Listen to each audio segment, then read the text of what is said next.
Today we're diving deep into automotive history to celebrate the 10 greatest cars of all time. This list is definitive, there's no arguing. No, in all seriousness, this is about as subjective as it gets, so I'd love to hear your thoughts in the comments below. Maybe leave us your top 10 with some sort of rationale behind it. Now, you should know this list isn't just about the most popular cars or the fastest, it's about the vehicles that have made a lasting impact on the industry and even on society. I'm thinking of cars that, without their existence, the automotive landscape would just be a very different place than it is. For each vehicle, we'll look at why they represent a milestone in the evolution of the automobile and why they shaped the way we drive and the way we think about cars. So, put on your seatbelt, this one's going to be a ride. First on our list of great cars is a truck, the Ford F150, a cornerstone of American automotive history. Introduced in 1975 as part of the Ford F-Series, it didn't take long for the F-150 to just become synonymous with American trucks. Reliability, ruggedness,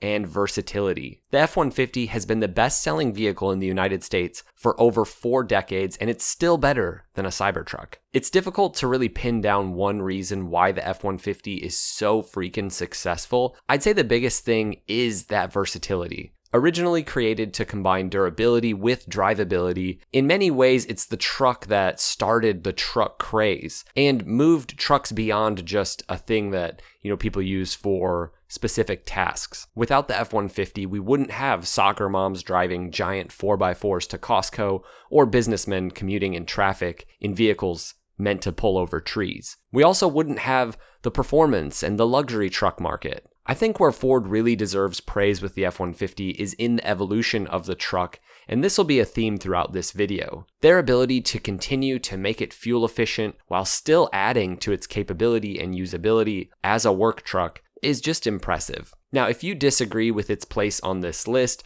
or maybe you think it should be number 1, I'm open to hearing your thoughts, but yeah, this is where I think it should be. Okay, next we have the Toyota Corolla. Don't worry, we'll get to some fun cars, so just stick around. This is a car that has become a global symbol of automotive reliability and efficiency. If you asked 100 people to just name a reliable car, most of them would say the Corolla, and another car on this list. Since its debut in 1966, the Corolla has sold over 50 million units worldwide, making it the single best-selling car of all time. The Corolla's success really lies in its ability to adapt to changing market demands while maintaining its core values of affordability, fuel efficiency, and low maintenance costs. If you need a cheap, reliable bit of transformation, you can't go wrong with a used Corolla from almost any year. From its humble beginnings as one of the first great compact economy cars to becoming the poster child for Toyota's manufacturing philosophy and thus having a reputation for really bulletproof reliability and over-engineering, the Corolla holds a special place in the hearts of we average peasants. For some of us, a used Corolla served as our first car. For others, it was a great option for commuting. For many small families, they've packed into Corollas for road trips. Its reputation for longevity and dependability has cemented its place in automotive history alongside many of the great, ultra mass-produced sort of everyman cars. Now let's talk about the Bugatti Veyron. Introduced in 2005, this car completely redefined the boundaries of automotive engineering. Introduced in 2005, but about a decade in the making, really. This car redefined the boundaries of automotive engineering and performance in a way that even the McLaren F1 hadn't. With its quad turbocharged W16 engine producing over 1,000 horsepower, the Veyron was the first production car to exceed 250 miles per hour, which most companies can't make a car that goes that fast even today. And that was the goal from the beginning of its development, to make a car that is faster than anything that has ever been created while still working as a car. The modern hypercar market owes everything to the Veyron, but the Veyron wasn't just about raw power, it was a masterpiece of engineering with an unheard combination of both raw performance but also luxury. The car's advanced aerodynamics, sophisticated all-wheel drive system, cutting edge of materials, All of this really demonstrated Bugatti's commitment to pushing the limits of what a car could achieve. This car really helped Bugatti become the Bugatti it is today. There was a whole history for Bugatti before, and the company was respected as one of the great names, especially from their early racing history, but also, their old luxury performance cars. But Volkswagen redefined Bugatti for the modern era with this car. The Veyron's legacy lives on in its successor, the Chiron, and now the Tourbillon, but its place as a game changer in the world of hypercars is secure.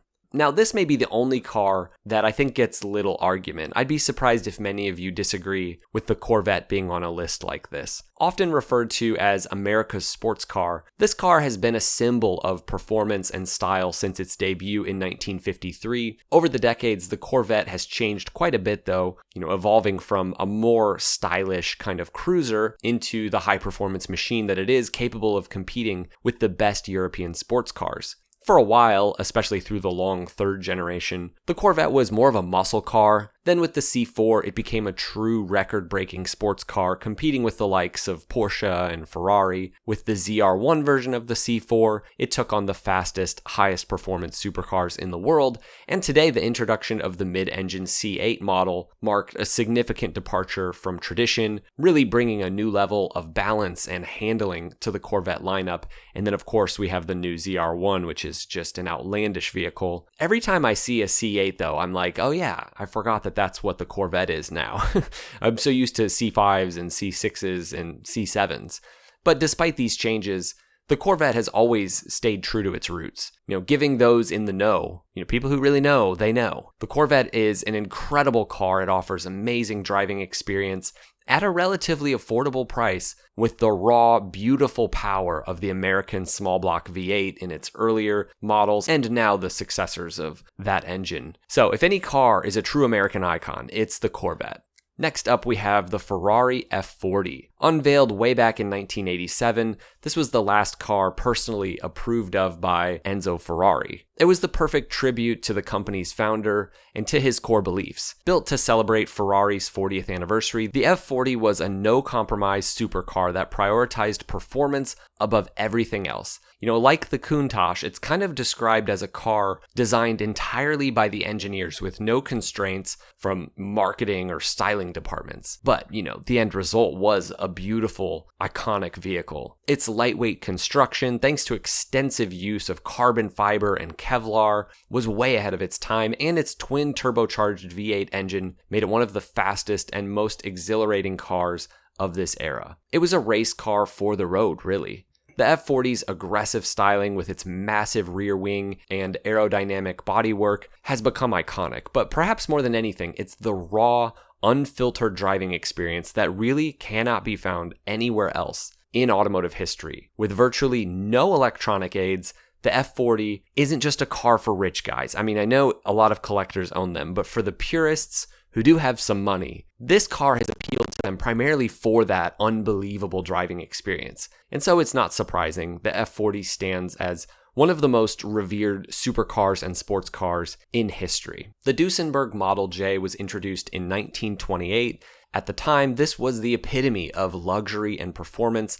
I have an entire video on this car detailing why it is in many ways almost a century ahead of its time. Jay Leno talks about how you can drive these things like modern cars. They perform, they're powerful and fast and luxurious, they stop well, they're incredibly advanced. Known for its stunning design and powerful, amazing straight-8 engine, the Model J was a status symbol for the wealthy elite, but it was so important in the development of vehicles. Each car was custom built with coach builders creating unique bodies for often wealthy clients. The Model J's advanced engineering, including things like hydraulic brakes and the engine having dual overhead camshafts, this car set new standards for the automotive industry, especially in terms of production luxury cars. Despite the economic hardships of the era, the Duesenberg Model J became a symbol of American innovation, and it really did leave a lasting legacy in the world of luxury automobiles. It's one of the few cars from automotive history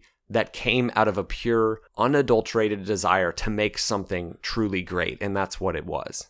All right, next up we have another boring but incredibly important car, the venerable Honda Civic. First introduced all the way back in 1972, the Civic revolutionized the compact car market with its blend of fuel efficiency, reliability, and affordability. The Civic's success was driven by Honda's ability to adapt the car to changing consumer needs, from the fuel crisis of the 70s to the demand for eco-friendly vehicles in the 21st century. Over the years, the Civic has also spawned quite a few variants. You've got sporty models like the Civic Si, high-performance cars like the Type R. Like the Corolla, its reputation for reliability and low operating costs has made it a favorite among drivers of really all kinds worldwide. The Civic's popularity is a testament to Honda's commitment to innovation and quality, and it is a cornerstone not just of Honda's lineup, but of the automotive world as a whole.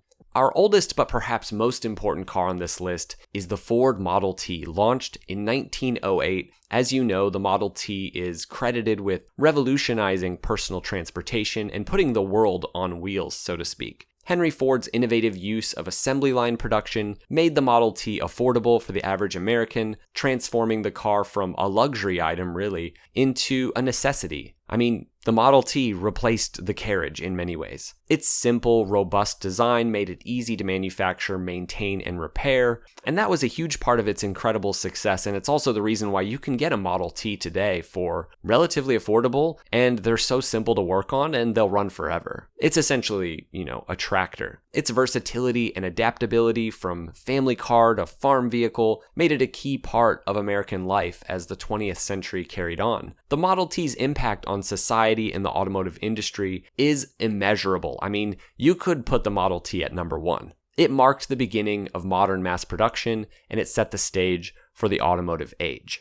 Now, a list like this wouldn't be complete without a mention of the Volkswagen Beetle. This car was initially designed in the 1930s, interestingly enough, by Ferdinand Porsche. And of course, it has a sketchy history as a car created by those guys. But going forward, it would become a global icon of practicality and charm. Its robust air-cooled engine and unique design made it reliable and affordable, and it was just a great choice for millions of drivers all over the world. If you were around in the 60s and 70s, you know just how ubiquitous the Volkswagen Beetle was. These cars were everywhere. The Beetle's global success was fueled by its simplicity, its durability, and also its cultural resonance, from post-war Germany to even countercultural movements of the 60s. It's very much like the Vespa in that way. It's a unique, interesting car that, in my opinion, stands out in the same way that the Vespa does, as truly a rethinking of the car form and of the car formula, just like the Vespa was for the two-wheeled world.